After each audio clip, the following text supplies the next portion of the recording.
watching Sufi Guidance Channel on YouTube. ایک چیز میں بتاؤں گا کہ اگر لوگ نام رکھنا ہے نا تو اس وقت 8 نمبر کا نام نہ رکھیں. 8 نمبر کا نام نہ رکھا جائے کیونکہ پرابلمز بہت آ رہی ہیں. پرابلمز مطلب یعنی کہ اس کے جو افیکٹ ہیں، کیونکہ تقریباً 8-9 سال ہو گئے ہیں اس کو 8 نمبر کو ایسے چلتے ہوئے جیسے چل رہا ہے.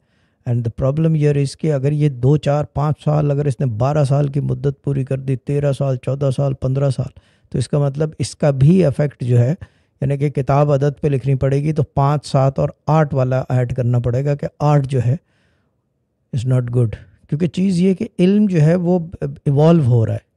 علم جو ہے نا، یہ نیومرولوجی جو ہے بیسیکلی علم الاعداد ایوالو ہو رہے ہیں ٹائم کے ساتھ، اکارڈنگ ٹو ٹائم. اور اس ایوولوشن میں یہ ہو رہا ہے کہ یہ ہو سکتا ہے کہ یہ جو ہے نیگیٹو امپیکٹ رکھے آدمی پہ 8 نمبر کا. اب یہ ڈیپینڈ کرتا ہے، it all depends, time will speak about it, یعنی کہ the time is the best speaker. اس سے بہتر، وقت سے بہتر کوئی بات نہیں کر سکتا. یہ چیز ہے. تو 8 نمبر کا یہ